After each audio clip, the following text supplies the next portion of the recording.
that you're here. Today's going to be a little bit of a different briefing, but I think it'll end up with some good information.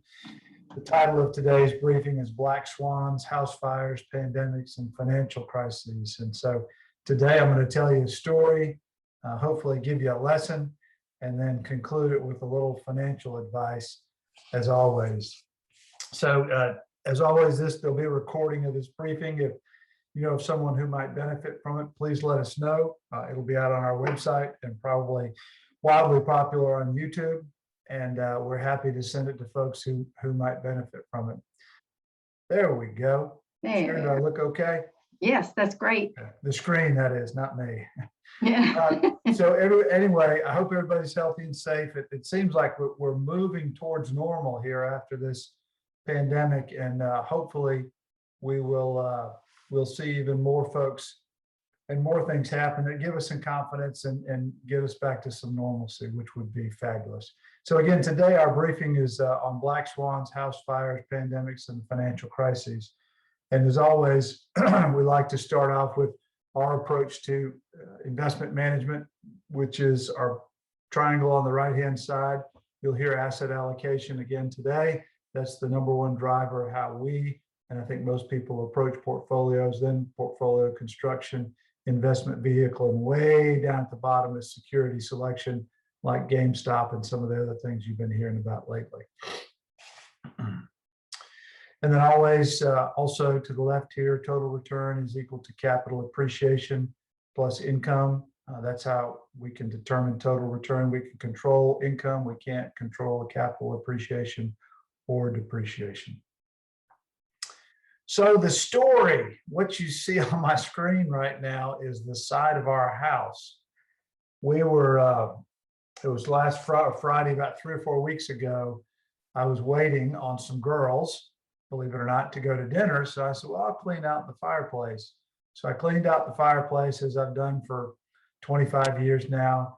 And I always put the embers in a trash bag, in a kitchen trash bag that's plastic. So if by any remote chance there's something hot in there, it'll melt the side of the plastic. And I do that after I've sort of run my hand over the embers. And it's worked great for a while. For 25 years, never had any problems. We hadn't had a fire in our fireplace in 2 days. And so I put them in there thinking nothing of it. We drive by that spot that you see on my house to go to dinner about 3 hours later and come back about 4 hours later. And everything's normal. About 10:30, I'm having a dream, and I'm dreaming that my daughter is running through the house saying, "Fire, get out." And all of a sudden I open my eyes and I realize it's not a dream. And I look in our second story ceiling of our bedroom and there's some smoke there. And I run outside, and my next door neighbors over there, and we lamented the whole story because 5 fire engines came, the neighbors came out, and we all speculated on what it was. But as we were lamenting the fire story with my neighbor, my next door neighbor, who's 77 years old, I said, I was in complete shock. All I remember is standing there in my blue jeans, bare feet, and an undershirt, and it being really cold. And she looked at me and she said, "First time you came out, you were in your underwear." So that part I didn't remember. Anyway, we speculated on what it was. The firemen were there. For those local, kudos to our firefighters. They were on the spot. They did a great job. There was all sorts of speculation that it was a gas fire, that it was dryer lint because our dryer is over on the side over there.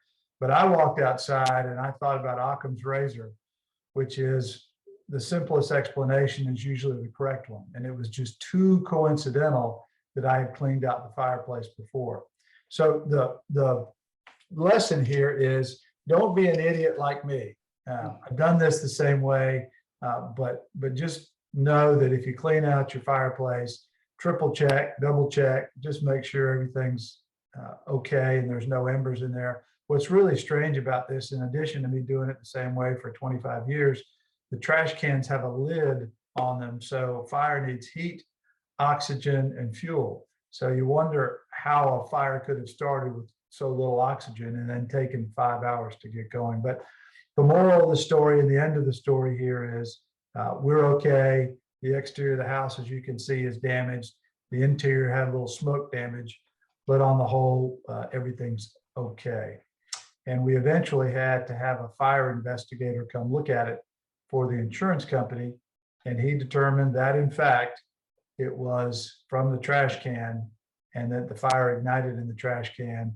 And we have two, I suppose, 4-foot tall trash cans. And the only thing that remained of those were the axles for the wheels. Everything else was melted to about a 3-inch layer of plastic. So be careful and pass the word along that you can't be too careful with these sorts of things. So as I was thinking about this blog and this briefing, the term black swans always comes to mind because sometimes it's referenced for financial items, but the start or the genesis of black swans was up until about 1600, 1500, a black swan had never been seen. And so it was something that just didn't exist. And then I believe it was some Dutch explorers in Australia found a black swan. But we want to talk today about black swan events. Certainly the parallel here is I've been emptying my trash can, my fireplace, and putting it in the trash can the same way for 25 years, but the conditions were just right, and it ended up being a bad event. So we'll sort of delve into that. And as here you can see on the screen, it's an unpredictable event that's beyond the normally expected situation and can have potentially severe consequences. My severe consequences are how angry my wife still has at me for starting the fire, but everything else is fine. They're characterized by their extreme rarity, severe impact, and widespread insistence that was obvious in hindsight. So as we move forward with this, they can cause catastrophic damage and often be financially catastrophic, as we thought might happen with the pandemic, which we'll talk about in a second. But we rely on standard forecasting tools that just fail to predict these sorts of things. And we'll talk about some of those in just a second here. So recent black swan events from a financial standpoint would be things like Y2K, the dot-com bubble of 2001, the financial crisis, and the COVID pandemic that we're in right now. And I'll just touch on all those.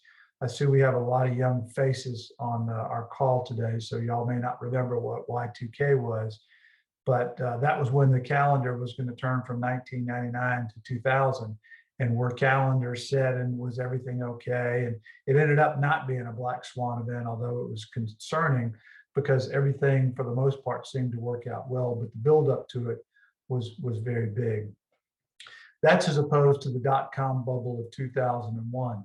Perhaps we're in a dot-com bubble of 2021 right now, but back in 2001, there were multiple, 5 come to mind, stocks that had just run up incredibly high and were certainly a bubble. And then of course that bubble burst in 2001. Not necessarily a black swan event, but the buildup to the bursting of the bubble was certainly a black swan event. And then in 2008, of course, the financial crisis, which hinged on a lot of collateralized debt obligations or CDOs. As y'all all know, a lot of loans were made to less than prime borrowers, and then those were packaged up and sold. And then those events and those securities were approved by Standard & Poor's and by Moody's and given a clean bill of health. And of course, they were not investment worthy and were certainly not even investment grade. And so that brings us to today in our COVID pandemic today. You'll see a screen here in just a second that talks about how we've recovered, and that's sort of the end game for this. But if we go back a year to March 24th, 2020, we were about 3 weeks into the pandemic and everybody was really panicking, and justifiably so. None of us had lived through a pandemic. The uncertainty is what's unnerving as much as anything. But as we fast forward to today, are we on the back end of that pandemic? By all accounts, it certainly seems as though we are. And it was absolutely a black swan event. And that's the reason I bring it up. It was comparable to our house fire. Nobody ever knew that was going to come, and nobody knew how to react or to even anticipate that. So let's move forward. And as we relate these black swan events to financial recoveries, what you see on your screen right now, the first at the very top, September 29 on the left to June 1932, that of course was the Great Depression. So the light blue to the left shows a market decline in the US market, the S&P 500, of at least 15%. So you can see from September of 1929 at the top to October of 2011, we've had quite a few market declines of at least 15%. And of course, 15% is a lot. But I want you to look to the right, because what is really important here, particularly when it comes to black swans, is look at that. The average 12-month return after a steep decline is 55%. So every single time over the last 70 years, 80 years, we've had at least a market decline of 15%. The subsequent 12-month return has been 55%. Now it's 55% from the steep market decline, but you can see what happens. We more than recover from that.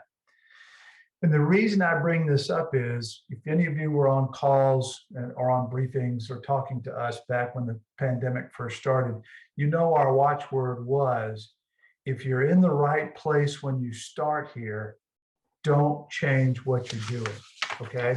And of course, the right place is based on your risk tolerance and your time horizon, which we talked about earlier. So if you've done a good job on your risk tolerance and time horizon, this graph shows don't panic. It's going to come back. We don't know how long it's going to come back. And of course, the pandemic, many of us said, this time it's different. Well, it's not different, as we'll see in just a second, because here's what happened in the pandemic. So on the very left is the Morningstar US market. It's just basically the US market. On February 2020, you can see the blue line, and we hit a new high on February 19th. And everybody, I remember at the time, was going, how can we keep going like this? How can we keep going like this? Well, of course, the pandemic hit, and you can see that precipitous drop down to about today, probably March 24th. And then we see a slow climb back up to a new high, even higher than our new high 12 months ago. So when somebody's looking at this graph and incorporates this data into a briefing 20 years from now, they'll look at this and say, yep, this is at least a 55% and even higher. This is a more like 100% increase from our low. So this illustrates exactly what we were talking about before. If you were in the right place based on your risk tolerance and your time horizon, when we entered the pandemic, that's not the time to panic. As a matter of fact, it's the time to rebalance. And for those of you who are clients of ours, you've heard us say that many times. We don't try to time the market. We don't try to be security pickers, stock pickers, although we use stocks to fulfill asset allocation, but we rebalance back to a target allocation. So many of you who were with us saw that we didn't rebalance on March 24th because we had hit the low. We didn't know what was going to happen, but we slowly began to rebalance as we moved forward in this recovery that we had no idea that we were going to get back up to a new record high within a year. But we knew that how the markets worked. This was probably an overreaction. So rebalancing, just to review for everybody, is if you're a 60-40 allocation, 60% stocks and 40% bonds, and you have a downturn like this, your allocation might be 40% stocks because they lost so much money and 60% bonds. Well, at some point you need to rebalance back to your target allocation. And if you do that on a regular basis, you will take advantage of downturns like this. Again, don't panic. Rebalance is sort of the watchword here, particularly with black swan events, because I remember very distinctly in 08 and 09 and in 2000, 2001, there's a panic that sets in, and oftentimes it's called behavioral finance. You think, are things different this time? And history tells us, and that data that we just looked at tells us, no, it's not different this time. The markets are going to work the way the markets are going to work, and they're going to find their level. And these are opportunities here that probably will help moving forward. So as we move forward from our high today, I just want to make a couple of general comments, and then we'll open it up for questions about what's happening today. A couple of things we're seeing are interest rates are starting to move up pretty quickly. Those of you who have been on reviews with me or the rest of our team members, one of the things we've lamented over the last 10 years now is how low interest rates have been. Well, low interest rates make it difficult for us in a conservative portfolio to generate returns on the bond or fixed income side. The opposite happens on the equity side, and that is because interest rates are so low, much more money moves over to equities because the returns are going to be better. We've seen almost a doubling of the 10-year treasury in the last 6 months from about 0.7% up to 1.7% recently. So interest rates are beginning to move towards a more normal number. 1.7% on the US 10-year treasury bond is still incredibly historically low, but we're beginning to see that move up. We like that because from a fixed income standpoint, we can go lock in some returns that are much more competitive. At some point, it will be a headwind for the equity market because better returns on bonds and fixed income are going to be competition for stocks, but we welcome it. So one more comment on the market here as we hit a new high, as we're hitting new highs on a regular basis. Are we too high? That's a question we get all the time. And I'm going to tell you, I don't know whether we're too high or not. What we think is happening is the market has priced in a recovery, i.e. people are going to go into restaurants, people are going to get back on planes, people are going to go on cruises, they've got money in their pocket. So the price earnings ratio that we reference on a regular basis is historically high. But the thought is earnings are going to recover and that ratio is going to get more normal. That's already priced into the market, no doubt about it. So the question moving forward and what we will look at is, have they gotten it right? Have they gotten their estimate right on how quickly we're going to improve as an economy? Nobody knows, we don't know, but we certainly don't think there's a piano dangling up there because we've gotten ahead of ourselves. So with that and a good story about a fire, I'll open it up for questions on any topic you want to. We can certainly talk about how stupid I am putting embers in the trash can as well. As always, if you have a question because you were bashful later, feel free to email us or call us.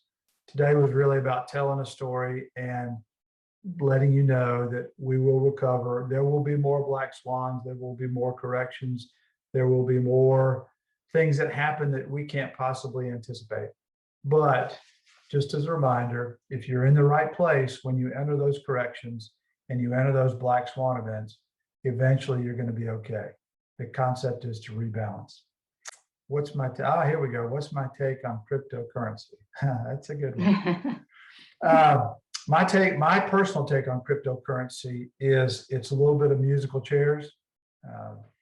Bitcoin, there's a new, I just was reading an article about NFTs. They're tokens that are attached to all sorts of things. And I don't completely understand them, but to me, it's a scarcity. It's a scarcity economy. My bottom line on cryptocurrencies such as Bitcoin is, I really don't believe that the Bank of England, the Federal Reserve in the US, the Bank of China is going to let there be an international currency out there that they don't control. That ultimately, I think, is going to be the downfall of Bitcoin or cryptocurrencies, because all of those economies and those countries use their monetary policy and their monetary system to affect their economies. If we've got a massive cryptocurrency out there, and I'm just using Bitcoin, there are others that are affecting the financial markets, that's going to be a problem. So that's my take on it. Good question. All right, y'all. Have a great evening. thank you as always for tuning in. If you've got subsequent questions or comments, we're here to chat, and we're grateful for all of y'all. Be safe out there. Thank you.